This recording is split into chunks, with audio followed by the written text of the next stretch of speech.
What's going on? What's going on, everybody? It's Will and Casino here from the Only Sports Podcast. So we are releasing our new episode for this week on Friday, but we decided to give our YouTube subscribers a special treat. So we will be releasing two exclusive clips on the YouTube channel today. We will be talking about the NFL trade deadline in one, and the other one we will be playing a contender or pretender game, talking about 10 NFL teams and our reasoning on if they are a contender or pretender.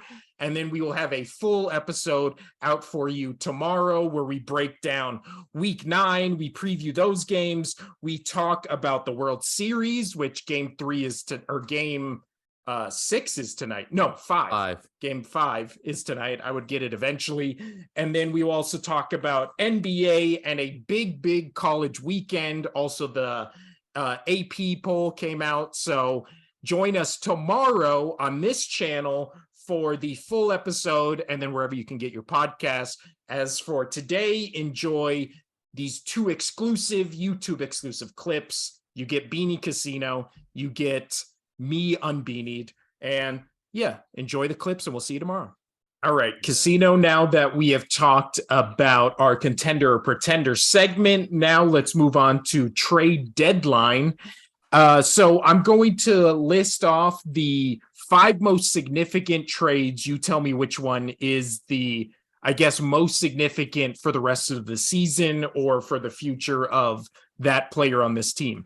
So as far as most significant go, we have Christian McCaffrey to the 49ers from the Panthers, Robert Quinn to the Eagles from the Bears, Kadarius Toney from the Giants to the Chiefs, Roquan Smith from the Bears to the Ravens, N'Keim, I don't know how to say his name, Hines from the Colts to the Bills, and TJ Hawkinson from the Lions to the Vikings.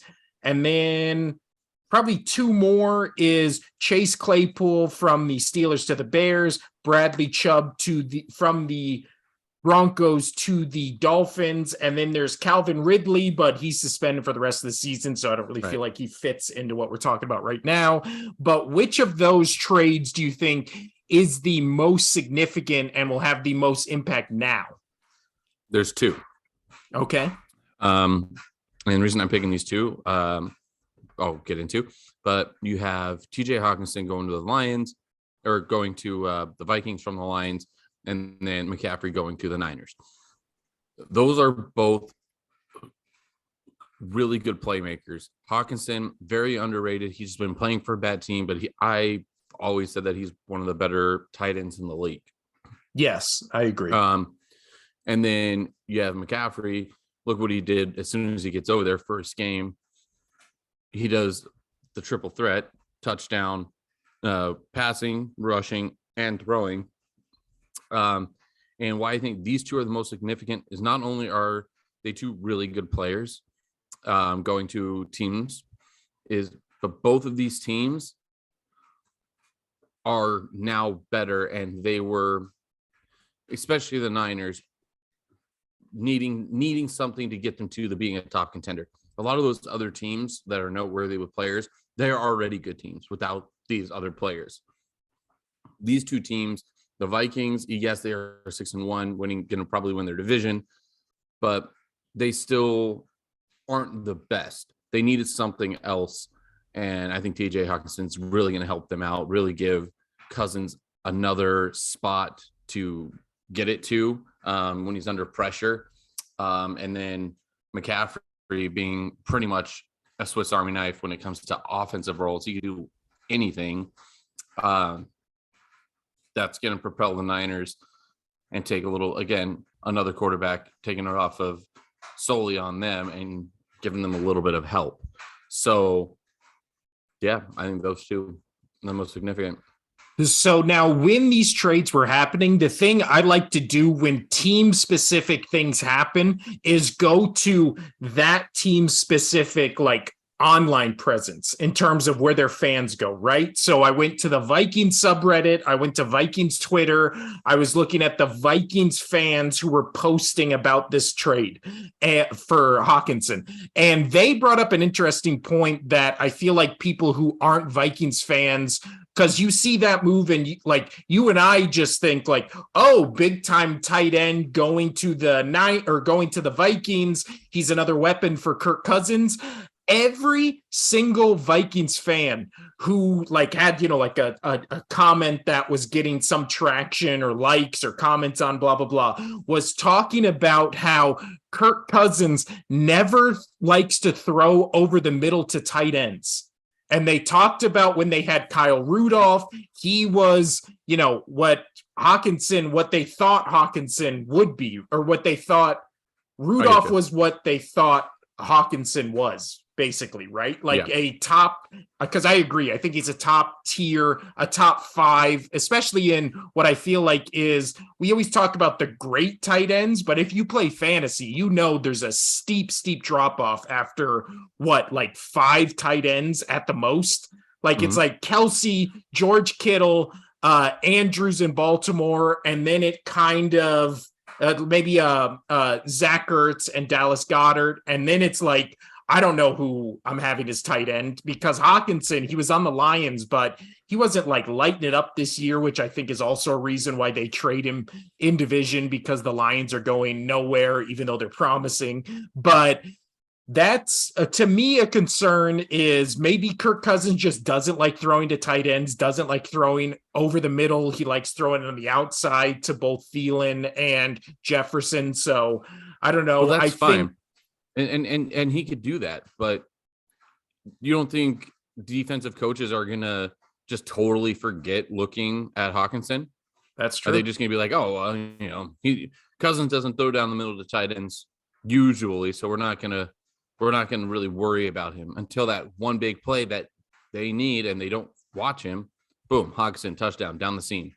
Well, that also those are stats and reasoning from a previous regime where it was maybe it was the play calling where the tight end was never an option on pass plays. So now he has a new offensive coach. Maybe they make the tight end this big position, blah, blah, blah. I think it's been talked to death about Christian McCaffrey. I basically agree with everything you said. I think he's the clear biggest name that got moved and made the immediate impact. And, if the Niners can right the ship, they are right there to be the best, if not one of the best teams in the NFC. I think the sneaky one in here is, I don't know how Chase Claypool, I feel like that to the Bears, everybody's kind of freaking out about that one, but it's I don't know how much of a difference a wide receiver of Chase Claypool's he's not a Tyreek Hill level game breaker, right? He's just a really good wide receiver. So what does plugging a really good wide receiver do to this Bears offense? I don't know. And that one is the Bears, are they real contenders though? Yeah. Well, and plus, does this move make them real contenders when they just traded away 2 of their great offensive or defensive players? No. I don't that's kind of my point why I went with, the 2 that I did, is they are 2 of the better players during this trade deadline, and they're going to teams that are right on the cusp of being up there with those top tier teams that can fight for a Super Bowl. Yeah. I think Tooney for the Chiefs, I think that's interesting, but this Chiefs offense is already firing in all cylinders. So just adding another weapon, I feel like doesn't make this offense better, but it makes it just more interesting, I guess. Same with the Roquan Smith to the Ravens. He's a great player, but this Ravens defense is bad. So does he really take a bottom 20 defense into the top 10 territory? Probably not. I mean, he'll improve it, but I don't think he's going to be this game changer to where now all of a sudden it's a top 10 defense.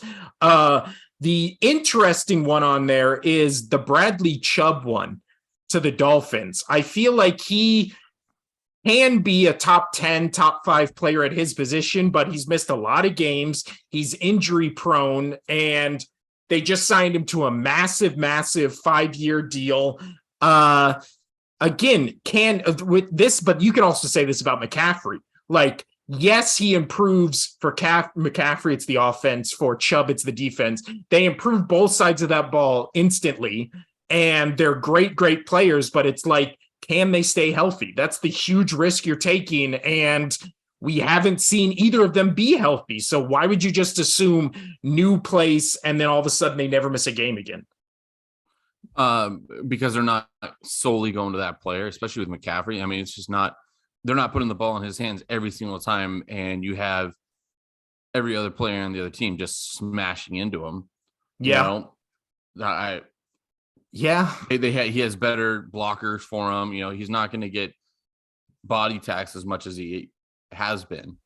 But then again, we have seen this 49ers offense run their entire offense through Deebo Samuel, and he gets beat up just because he gets so many touches a game. So maybe this helps both of them, where instead of Deebo getting 20 touches a game, now maybe they both get 12, can last longer in this league. Who knows? And then the wild card that I have no idea, and I want to see it first before I make a decision, is Hines to the Bills. Everybody's talked about how this Bills offense needs another weapon besides Josh Allen, especially when it comes to rushing, right? Every time we review the games, we always talk about Josh Allen being the leading rusher. I don't know if Hines is a great running back, but I feel like he's better than what the Bills have. So that's a good point. Wild card, if the Bills all of a sudden have the number one offense and then they get a running back, like, I don't know. Interesting casino.